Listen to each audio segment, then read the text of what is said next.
You're listening to another ambitious Entrepreneurs podcast, the voice for entrepreneurs and small business. Now, onto the show.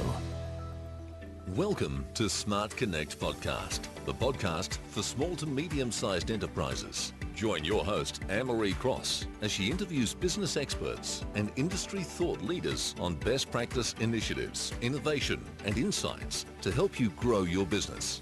Now, over to your host. Welcome to Smart Connect Podcast, episode 4, featuring business experts and industry thought leaders to help you effectively navigate a constantly changing and disruptive marketplace. Hi, I'm your host, Anne-Marie Cross. According to my guest today, there are over 200 signals that Google looks for to rank a brand online. And most SEO companies will tell you about 10 and act on about 5. No wonder our websites are not getting found online. We're not only trying to compete against all the noise and clutter online, but we also need to take into consideration Google's 200 signals to be found. Joining me on today's show to help us take the confusion out of SEO is Ian Hopkinson. Musician turned entrepreneur, Ian is a digital strategist with expert knowledge from development through social media to SEO and analytics. He is the founder and head of results at digital marketing agency Mad Scientist Digital. In addition to growing his business, he's heavily engaged in local startup community as well as the director of the Melbourne chapter of the Founder Institute. And on today's show, Ian is going to share the philosophy of SEO and what's really important, so make sure you grab a pen and paper, take all the notes down, the 3 key areas of SEO explained, as well as optimized content is queen, links are king. So welcome to the show, Ian. Thanks for having me, Anne-Marie. SEO is one of those topics that we don't even really know where to start. So thank you so much for coming on the show and explaining to us in detail. But thinking that Google monitors 200 different signals, that is really something else, isn't it? Yeah, it's pretty amazing. There's actually probably more than that now, but obviously it's changing all the time with each algorithm change, and there's about 500 algorithm changes in a year, like small ones. Wow.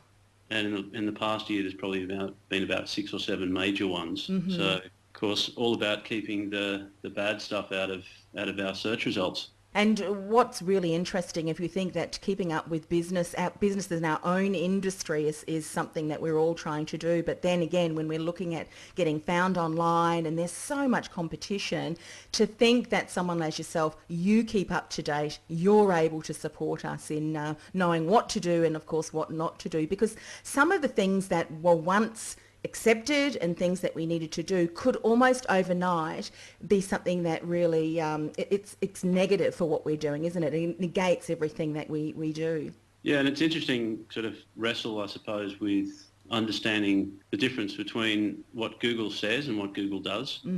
They're obviously a company that has to make a profit, therefore they don't want to be giving too much away as to what their tactics are. And so there's a lot of testing that we do as a company. Our R&D is really sort of a not get any sleep type deal at the moment, just to be able to listen to what Google's got to say about where they're headed, and then let's obviously observe the clients that we're working with, and on our other various websites test some of our hypotheses there. Yeah, it's pretty much a non-stop R&D process, as you can imagine. Oh, absolutely. Well, let's dive in. I know you've got lots to share. So the philosophy of SEO and what's really important. First thing really to remember, which is a great thing, is that Google really encourages brand marketing now. And of course, there's lots of different terms that get thrown around for brand or for digital marketing or the way we promote ourselves online. But they really want businesses to embrace their brand purpose and everything that comes along with that. So the look and feel, thought leadership, your reputation, your engagement with your market, the partnerships, and of course they want you to be a media-driven organisation. To be writing content and making videos and providing an education to your market. And so if you look back to what Google was doing, and you might want to kind of think about some of your clients or even what you're seeing other businesses continuing to do, which is quite different to the approach now that Google is recommending when you've just mentioned these things. What are some key areas that you find businesses are still lacking when it comes to doing a lot of these things that you just mentioned? First of all, the techies call, I suppose, the new approach to crawling websites semantic SEO. This has been a term that's been thrown around for many, many years now. But essentially what that means is Google's not crawling your site and your online profiles for specific words. It's smarter than that now. It's looking for, topics. It's looking for, different media materials that will essentially the user get a relevant search. We've transitioned from tricks of putting up the right words in the right order and in the right places to, look, be a natural brand that is doing the right things by your purpose, and all of these other materials should be supportive to that. And Google is moving towards getting smarter to understand really how to rank the businesses, really how they deserve to be ranked. I'd imagine too, if a company does spend time in developing quality content that their ideal readers, their ideal clients are really looking for, and then they stay longer on the site to read, to watch, to listen, is that also ranked too? Because you would imagine that if someone stays on a site for longer, that means they're interested in the content that's being displayed and shown, yes or no? Yeah, no, definitely. And actually one of the things that Google does, of course, being a data organisation, is encourage people to use their free tools, such as make sure that you have Google Analytics on your website. A lot of people don't realise is that Google actually uses that data to see if you're providing a good user experience. So people are staying longer on the site and you've got a low bounce rate, so they're not going to a particular page and leaving straight away because it's not quality. Google knows that. And it's quite logical, really, when you think about it. Why wouldn't they use the data that they're collecting from you? And they are providing you a free service. And that's really Google's business model, or has been all the way through. And you mentioned, the free tools that Google has. Google Analytics, I think, is one that many of us are familiar with. But just for some of the other tools that you know are really helpful for businesses, what are some other tools from Google that you recommend we also familiarise ourselves with? Well, there's one that used to be called Webmaster Tools, which is called Google Search Console now. That's an incredible dashboard. It's really the Google Analytics. It's really the sort of the techies version of Google Analytics. So it provides all of the organic data. So the keywords that you're being found for, your clicks and your impressions and all those extra bits that specifically about organic and the maintenance of your website. So it'll tell you if you've got 404s, pages that aren't found, if you need to do any redirects, all that sort of thing. And this is also an important part of ranking well, is to have good website maintenance. There's a number of other tools as well, but they're probably a little bit getting into the more geeky stuff. That's probably for another program. But yeah, but you definitely recommend that we look at the console, the Google Search Console, as you called it. Yeah, definitely. That's something that is part of our process for every client. That's how we provide the data on how their search campaigns are going. We also really encourage web developers to make this part of their process when they're putting a website up online, because it really is an interesting conversation that occurs when a website, and this is going to your question earlier, there's a lot of businesses that just put a website up now and they've still got this build it and they will come mentality, which is very 90s when anyone could put up a website and have lots of traffic come to it. We're in a very crowded marketplace now, and it's got to be a well thought out strategy to get yourself positioned online appropriately. And I'd imagine also too that some of businesses find that their market shifts, so that they may shift in their direction or the topics and areas that they're expertise in. You think of all of the content that is out there, even older content. I mean, that kind of thing can detract or lessen your overall profile too, I would imagine, yes? Yeah, so the big kind of thing that Google is looking for is really the crux of your web presence, and be that your website or any of your off-page profiles, and we'll cover that a bit later. The big deal is trust. Google wants to provide not only a relevant search to the user, but a trusted result. And if a website has quality content and it has links going to that content, then Google's will be very happy with that site and will trust it, and therefore will actually give it more prominence in search. So that's given us an overall view. Let's dive into the 3 key areas of SEO explained.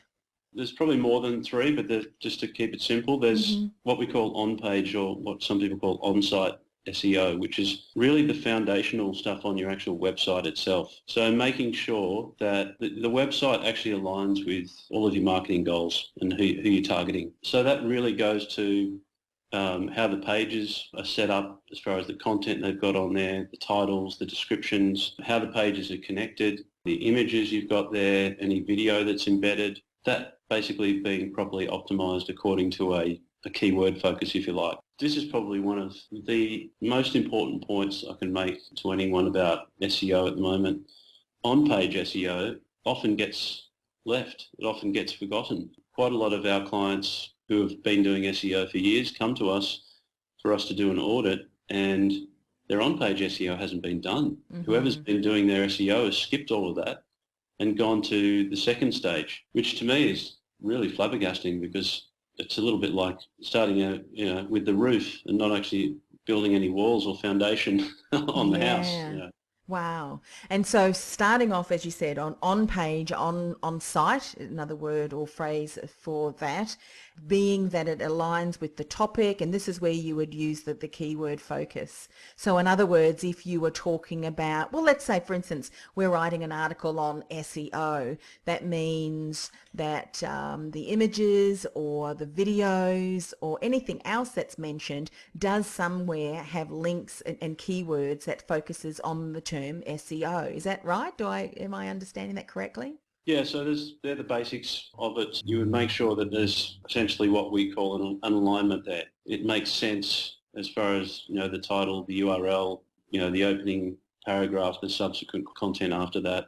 It all has to be focused around a topic area. And again, we're not talking about stacking articles with keywords or sort of over SEOing anything. We're just talking about very basic stuff. And of course, there's the user-facing stuff, and then there's the Google-facing stuff. So there's the content on the page. Some people who've been in the back of their website might have seen the little title tag description area, the meta description area, sort of what we call the Google-facing stuff that your SEO person really needs to dig into. And there's a lot written online about the relevance of that anymore. There's lots of articles about, that doesn't matter anymore. As long as you've got good content, then content is king. You're gold. Got to be optimized content. You can't just have content sitting there, because Google will then basically take the first paragraph or bits of that page and guess what that article or that website is about.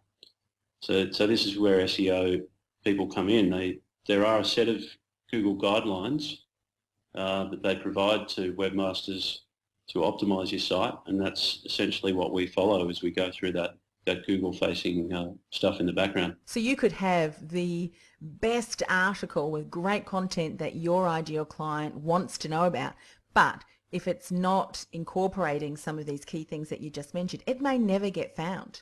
It may, by luck, if you've got a trusted site that's been around for a long time. There's some other factors there, but no, essentially you won't be found relevantly for that article. And if you think about when you do a search and you've got a list of search results in front of you, those short descriptions, they should be a nice summary as well. That you should read that description and get a good idea of what's on that page. And if you do, and it's relevant to what you want, then you'll click on that search. So there's conversion implications as well as to those descriptions. Quite often what you see is, the first phrase of the paragraph and then ... And that doesn't really give an insight into what the overall article is about. That's right. I mean, it's like picking up a book. You go to the back cover, or you read, and if there's not much there, I mean, you're going to go, well, I'm not going to bother reading that one. You put it back on the shelf.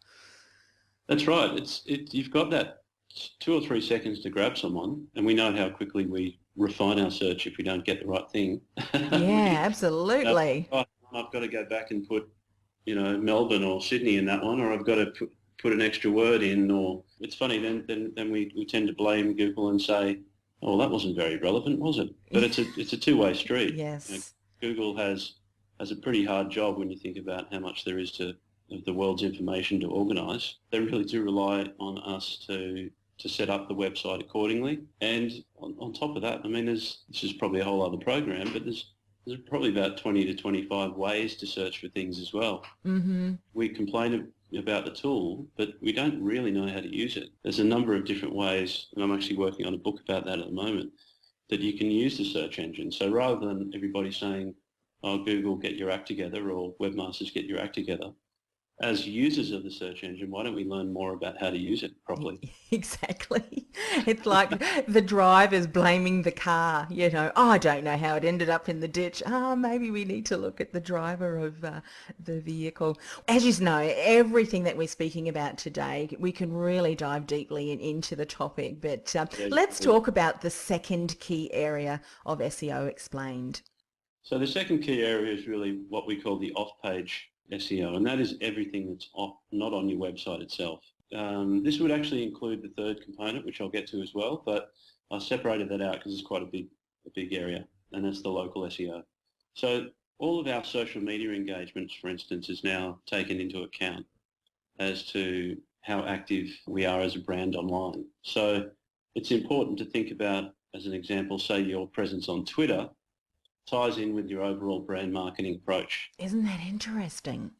Yes, so something probably around about the end of 2014, Google had, and this is a great example really, of sort of Google had a bit of a falling out with Twitter there for a while and actually took Twitter out of search. So there was a bit of a tussle going on there between the companies for a while, but around about the end of 2014, I noticed that Twitter had showed up again in search, and what they were doing was indexing every single tweet. So you can imagine if Google can index your tweet, then make it a good one, and because you could actually be found for that particular tweet depending on a whole range of factors. So what have we started to do with our clients is talk about, okay, well, if we've got this set of keywords that we're focused on your website, let's focus on those keywords in hashtags on Twitter. So again, around subject area, if you want to be known for that particular, as an expert in that particular field, and it might be, plus size clothing, for instance, let's use hashtag plus size clothing on your Twitter account. And the interesting thing is that not long after that, Facebook then started using hashtags. And as we know, a lot of the other social media platforms use hashtags now. There's a lot more to the off-page, keyword strategy and that work that we do than you would really think about. It's once you start getting into it, it's quite logical really that Google would check those factors for relevance too.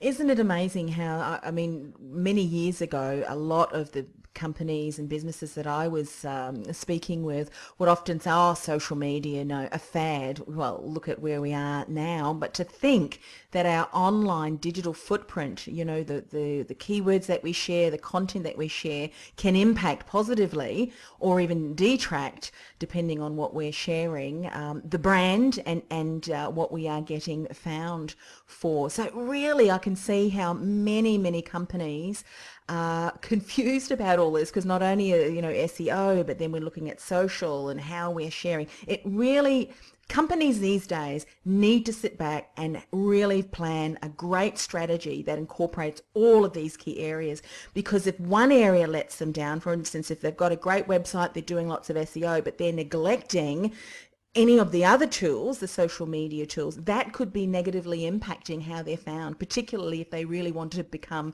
an influential voice and platform for that particular topic, their area of expertise, yes?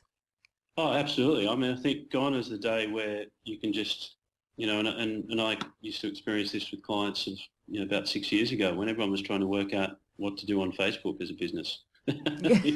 Yeah. How do we create a fan page? There's all these sorts of questions. And of course, what occurred was people were just getting involved without any particular plan whatsoever. And there's still, quite a range of those businesses who got on Facebook back then who aren't really active. And I suppose the key is, if you are going to be, a consistent brand online, then that's not only what platforms do you get involved in, but what do you do there, and how consistent are you? There's nothing worse than getting some sort of a a relevant, or what you think is a relevant search, and you go to a Facebook page and there hasn't been a post there for 3 years. Yeah, exactly. The first thing you say about that particular brand is, oh, it's a bit neglectful. They're not really up to date. I don't think I'll read anything that they've got to say. So it's it's an interesting one, and that sort of leads in really to the third area, which is local SEO. And the reason why I've separated that out is what I mean by local SEO is the multiple directory listings that we have now, which includes, the review sites that, of restaurants and other similar businesses that can receive reviews and there can be good and bad reputation things to be thinking about there as well. So it's quite a big area in itself. And being properly set up on local SEO, as we've already discussed, impacts how your website ranks and how overall Google sees you as a current brand. With the ratings that people often give, and often there's an area where people can rate via stars, so 2-star, 3-star, 4-star, 5-star, and then of course leave a comment. Is Google also searching the number of stars, or what you're saying is when people provide a comment and feedback about your restaurant or whatever retail store, that someone who reads that can change their mind if they read a testimonial that is not very nice about your staff or about your business? Absolutely. And Google's actually been looking at this for quite some time, and there was a big change a few years ago with Google Places becoming Google My Business, so that they ran that campaign, and unfortunately not particularly well, which is ironic. Google's not great with marketing their own products, but people, I think, were more confused about what Google My Business was. But essentially, when you search a business and that result that comes up on the right-hand side that has the photo and the address that's linked with Google Maps, that's your Google My Business listing, and it has its own area there for reviews, so people to review your business. Mm-hmm. And then there's, of course, a great number of other sites that aren't Google sites, and Google does index all of those other directories, and it's taken a step further now where it actually pulls in some of the results from other directories and puts it on your Google My Business page. So, for instance, if you've got a review on True Local, or Hot Frog or one of the other ones that's there, it'll give a star rating of that other review site on Google in the actual Google My Business box. Google's been collecting and correlating that data for a while, but now it's actually displaying it on your Google page. So it's really in your face now how important that is. It is, and from businesses that we know that are listening today, they've got a lot of staff which are managing, all of this, the local, but also, of course, the social media sites, and then the people who are creating content. So you can really see that a company has to have a solid strategy that's consistent across all of these key areas that you're talking about. Otherwise, you have one or two staff members who may be inconsistent, and as you know, someone may be tweeting something that is very much off-brand and doesn't align with the values and the purpose of the business. It can destroy a reputation of a company overnight if they're not careful. Oh, absolutely, and that's one of the things that we've taken on for a few clients. Some of these reviews or issues that people have sometimes take us a year to readjust. I can imagine. Contracts gone for a year. They cost people a fortune to get out of the sort of bad situations. Some people end up changing the name of their business, sort of doing a whole rebrand as a result. So it's to be taken seriously, and it's to be managed in a way that this is all happening in real time. You have to have someone checking this regularly. If someone does have have an issue at the cafe, the coffee was burnt or whatever it might be, and unfortunately a lot of these reviews reflect the mental disposition of the person writing the review, but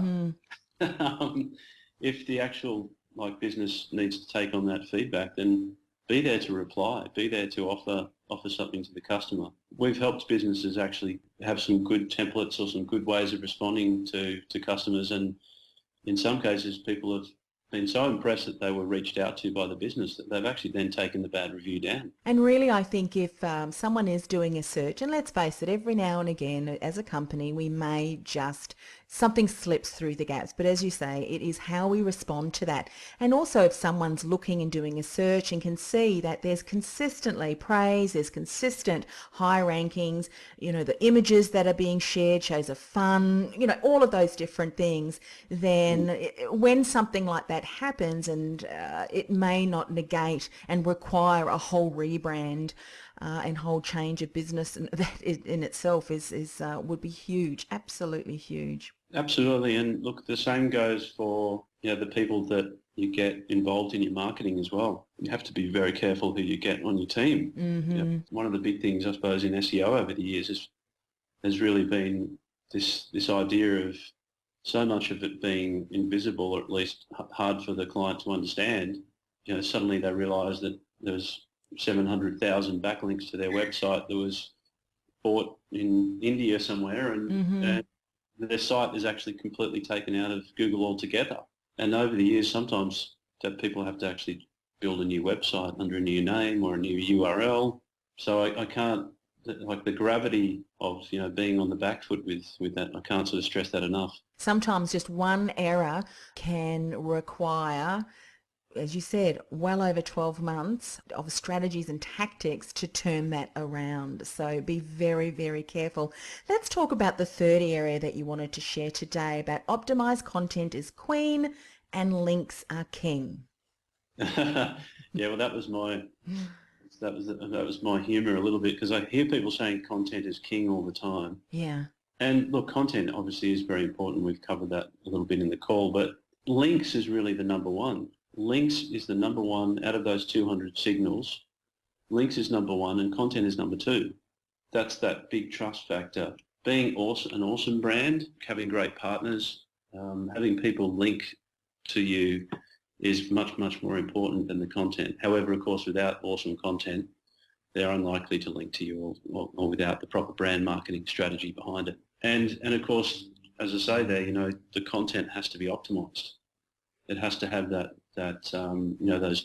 title tags and descriptions so that users and Google know what the content is about. And I read some time ago now, and I'm sure it's still relevant, and you can certainly jump in and share some up-to-date things. But as a company, if we can write a really good article, it may not necessarily be every week, but you imagine if we had a number of key pieces, but then one real key piece that we put a lot of content in and information that we knew was going to be relevant and linked to, that means that when it's found, more people are going to want to link to it. It's going to get shared from perhaps other websites that are in your particular industry. So it really does validate taking time to build some really key pieces of content that are almost evergreen, if you will, in your particular industry. And maybe those key pieces, if something changes in the industry, we would be wise to go back and update them, or maybe even create a new piece that shares some updates. What are your thoughts on that?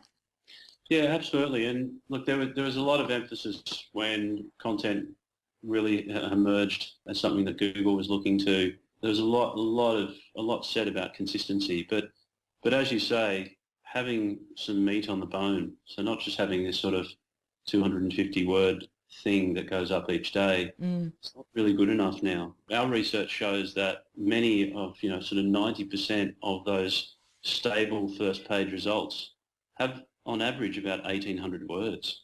Yeah, wow. Now, these are meaty articles, and that really sort of get into the depth of a topic. And really, when we were talking about semantic SEO, that makes sense. Google wants that meat on the bone. They want to know that you're going in depth into a particular topic. And they've even, for some of those results, they've even now started showing a little excerpt. If you're page one, number one for a result, and you manage to get ahead of Wikipedia, they'll show an excerpt. This has really just sort of come up in the last few months, an excerpt of your article, which makes you stand out big time when you don't even pay much attention to the rest of the results on the page. Yeah, amazing. So the rewards are great if you get everything in alignment. Yeah, absolutely. Well, I am sure we have only covered the surface when it comes to SEO, but thankfully you certainly can provide a lot more information when we reach out to you, and you've got an incredible team, I know, that work alongside you too. So how best can we connect with you, Ian? Probably the best is through our website, which we proudly just launched in sort of the last month and executed everything that we're talking about today. That's a good thing. Which, funnily enough, seems to be harder on your own website than other people's, but that's that whole being very close to it thing. Yeah. So that's probably the best way to get in touch with myself. I get those emails. It doesn't just float out to the team and disappear. Mm-hmm. So that would be a great way for people to get in touch with me. And I'm happy to have a look at your site and run an audit. That's one thing that we do here is we do give our time to any inquiries that come in. We don't sort of charge an arm and a leg for an audit or anything like that. We're quite happy to give a bit of advice and let people make decisions before they part with their hard-earned cash. Terrific. So that would be the best way to get me. Yeah, fantastic. And of course, the website is madscientist.digital. Madscientist.digital, isn't it? It is. We get a lot of questions about that as well. Where's the .com? What happened? That's us. Fantastic. Thanks very much for having me. Look, thanks so much. This is a topic I'm sure we could talk about many, many more hours, and maybe it's going to be for a part 2 and a part 3. Who knows? But anyway, sure. Thank you so much for coming on the show. Thanks, Henry. Are you a specialist who supports small business and you want to increase your visibility, reach and influence with your own podcast channel, but you don't want to handle the back-end management and ongoing promotion of your show? The Ambitious Entrepreneur Podcast Network is on the lookout for a select group of specialists who are ready to become an influencing voice in their industry. So if you're an aspiring podcast host, or if you have an existing business-focused podcast and you're looking for ways to increase your exposure, reach and results by leveraging our podcast network platform, let's talk. To find out more, go to www.ambitiousentrepreneurnetwork.com/podcast host. That's www.ambitiousentrepreneurnetwork.com/podcast host. The voice for entrepreneurs and small business. Well, that brings us to the end of another show. I know you've got lots of insights from our guest today. Please do reach out and connect with Ian and his team. Now, if you want to connect with Australia's foremost collective of business experts and thought leaders for small to medium-sized enterprises, go to www.ssba.net.au. That's ssba.net.au.